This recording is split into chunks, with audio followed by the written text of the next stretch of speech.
வா கருப்பு. என்ன சீட் பெல்ட் எல்லாம் போட்டு புதுசா ஒரு ரிவ்யூ போடலான்னு பார்த்தீங்களா?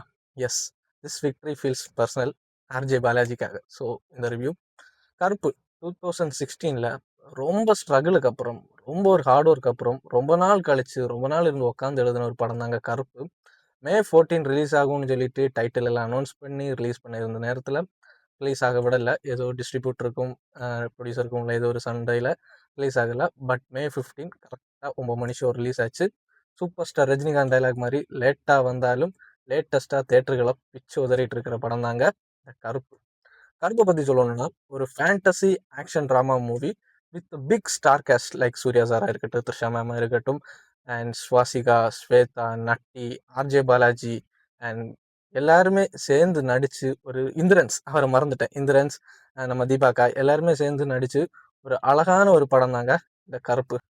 அண்ட் ட்ரீம் வாரியர் ப்ரொடக்ஷன் இதை ப்ரொடியூஸ் பண்ணியிருக்காங்க. அண்ட் சாய் அபயங்கர் இசையில் நம்ம ஜிகே விஷ்ணு விஷுவலில் நம்ம ஆர்ஜே பாலாஜி சூப்பராக டைரக்ட் பண்ணியிருக்க படம் தாங்க இந்த கருப்பு. சூர்யா சார் சின்ன வயசுலேருந்தே இந்த மனுஷனை நம்ம பார்த்துருப்போம். ஆக்டிங்னா இவரை அடிச்சுக்க ஆளே கிடையாது, பிச்சு உதறுவார்.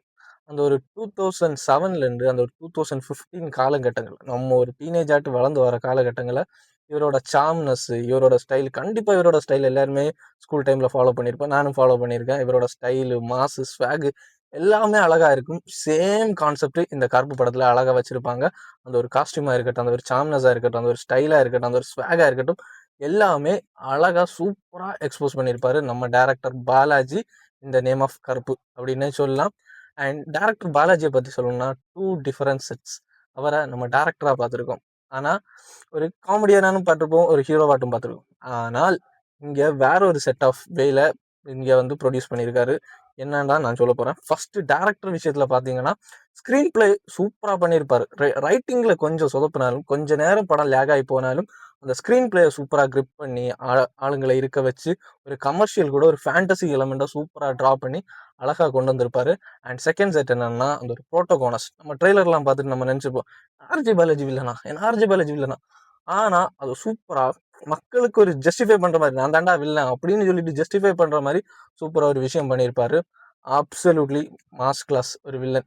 வில்லன்னா ஒரு ஃபன்னான வில்லன் அந்த மாதிரி தான் பண்ணியிருக்காரு. சூப்பர் அழகா பண்ணியிருந்தாரு. அண்ட் தென் மூணாவது விஷயம் பார்த்தீங்கன்னா சாய் அபேங்கர் இசை அரக்கன் அப்படின்னே சொல்லலாம். அந்த மனுஷன் ஃபர்ஸ்ட் படம் டியூடு, ரெண்டாவது படம் ஒரு பெரிய படம் பண்றாரு.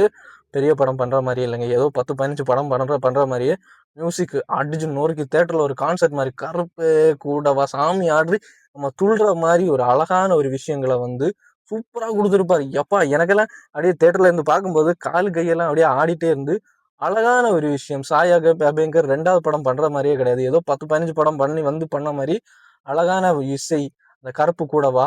அண்ட் இந்த ராக் ஸ்டார் மட்டும் கிடையாதுங்க, ஒரு மெலடி ஆட்டு, ஒரு சென்டிமெண்டல் ஆட்டு, வார ஆசாத்தின்னு ஒரு பாட்டு போட்டிருப்பாரு, அழகா இருக்கும். எமோஷனலி நிறைய இடத்துல அவரோட பிஜிஎம் கனெக்ட் ஆயிருக்கும். இந்த படத்தோட ஒரு பெரிய பேக் போனே சூர்யா சார் நடந்து வரும்போதா இருக்கட்டும், ஆர்ஜே பாலாஜி டைரக்ட் பண்ற மாதிரி இருக்கட்டும், எல்லா இடத்துலையும் சாய் அபேங்கரோட இசை வந்து விளையாடி படத்துக்கு ஒரு பெரிய பேக் போனை கொடுத்து வந்திருக்கு. So Sai Abhyankar one of the mass class in is கெரியர்னே சொல்லலாம். அண்ட் ஜிகே விஷ்ணு சினிமாட்டோகிராஃபர், இவரை நான் மெர்சல் படம் ஃபர்ஸ்ட் படம் டெபியூட் பண்ணும்போது நினச்சேன், என்னடா மனுஷன் இப்படியெல்லாம் சினிமாட்டோகிராஃபி பண்ணுறாருன்னு நான் யோசித்தேன். அங்கே இருந்து இங்கே இன்னைக்கு இந்த சூர்யா சார் ஒவ்வொரு ஃப்ரேமில் பார்க்கும்போது மாஸ் எலமெண்டாக இருக்கட்டும், இல்லைன்னா வேற ஒரு ஆங்கிளில் பார்க்கும்போதும் அழகாக இந்த ஜிகே விஷ்ணு வந்து சூர்யா சாரை விஷுவலில் காமிச்சிருப்பாரு.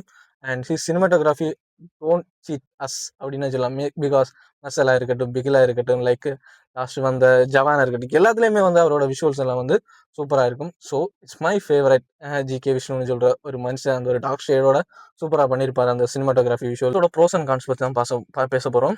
ப்ரோஸ்ன்னு பார்த்தீங்களா, சூர்யா சார் அப்படியே தூக்கி பிடிச்சிருப்பாரு. அந்த மனுஷன் சில விஷயங்கள் பண்ணியிருப்பாரு, இப்போ கரண்ட் தமிழ் சினிமாவில் யாருமே ரீசெண்ட் டைம்ஸில் யாருமே பண்ண முடியாத நிறைய விஷயங்கள் இந்த படத்தில் பண்ணியிருப்பாரு. And RJ Balaji second thing, and அவர் வந்து ஃபர்ஸ்ட் ஹாஃப்ல கொஞ்சம் லேகா போனாலும் அந்த பீக் இன்டர்வல் சீன்ல, அந்த இன்டர்வல் சீன்ல வந்து ஒரு கிரிப்பை பிடிப்பாரு. அந்த கிரிப்பை அப்படியே விடாம செகண்ட் ஹாஃப் ஃபுல்லாவே அப்படியே கொண்டு போயிருப்பாரு ஸ்கிரீன் பிளேயோட இதுல. ஆனால் அதோட பெரிய பேக் போன் சொல்லணும்னா சாய் அபேங்கர் இந்த படத்தோட பெரிய ப்ரோவர்னு நான் சொல்லுவேன். அண்ட் டெக்னிக்கல் டீமே ஃபுல்லாகவே நல்லாவே தான் இருந்துச்சு. விஎஃப்எக்ஸாக இருக்கட்டும், எடிட்டிங்காக இருக்கட்டும், ஆர்ட் ஒர்க்காக இருக்கட்டும், எல்லாமே நல்லா தான் பண்ணாங்க. அண்ட் கான்ஸ் பற்றி சொல்லணும்னா நிறைய விஷயங்கள் இருக்குங்க. கான்ஸ்னா நம்ம கூட நடிச்ச வேற actors, Suriya sir RJ Balaji போயிட்டு பாக்கி எல்லாருக்குமே சும்மா வந்துட்டு போகிற மாதிரி தான் ரோல் இருக்கும். பெரிய ரோல் எதுவுமே இல்லை. Except the one man Indrans, அவரை பற்றி சொல்ல மறந்தேன். செம்மையான ஆக்டர், செம்மையான ஒரு விஷயங்கள் மலையாள சினிமாவில் நம்ம பார்த்துருக்கோம். அவர் தமிழில் வந்து இப்படி ஒரு ஆக்டிங் கொடுக்குறதுன்னு சொல்கிறது பெரிய விஷயம், சூப்பராக இருந்துச்சு. அண்ட் கான்ஸ் நிறைய இருக்குது. த்ரிஷா மேமாக இருக்கட்டும், நிறைய பேராக இருக்கட்டும், கூட நடித்தவங்க வந்து ஏதோ வந்துட்டு போகிற மாதிரி எனக்கு ஃபீல் ஆகும். அண்ட் ரைட்டிங்லேயும் கொஞ்சம் சொதப்பியிருக்காங்க. மோஸ்ட்டு ஒரு ஸ்டோரி இல்லாத பேஸில் ஒரு ஃபேண்டசி எலமெண்ட் கமர்ஷியல் வச்சு தான் பண்ணாங்க. பட் ஸ்டோரி இன்னும் கொஞ்சம் இம்ப்ரூவ் பண்ணலாமோன்னு எனக்கு மனசில் இப்போ என்னோட ஓன் பெர்ஸ்பெக்டிவில் அது ஃபீல் ஆச்சு. கொஞ்சம் பெட்டராக பண்ணியிருக்கலாமோன்னு தோணுச்சு. ஃபேண்டசி ட்ராமாவில் நிறைய படம் பார்த்துருப்போம். நிறைய தமிழ் படமாக இருக்கட்டும், இங்கிலீஷ் படமாக இருக்கட்டும், மலையாள சினிமா இருக்கட்டும், நிறைய ஃபேண்டசி படம் பார்த்துருவோம். பட் ஆர்ஜே பாலாஜி தன்னோட ஓன் ஸ்டைலில் ஒரு ஃபேண்டசி ஆக்ஷன் ட்ராமா வந்து இந்த வீக்கெண்ட் நமக்கு ஒரு தேட்டர் ட்ரீட்டை தான் ப்ரொவைட் பண்ணியிருக்காரு. ஸோ எல்லாருமே தேட்டரில் போய் பாருங்கள். My review will be 2.75 out of 5. It's an above average good movie. பார்த்து என்ஜாய் பண்ணுங்கள்.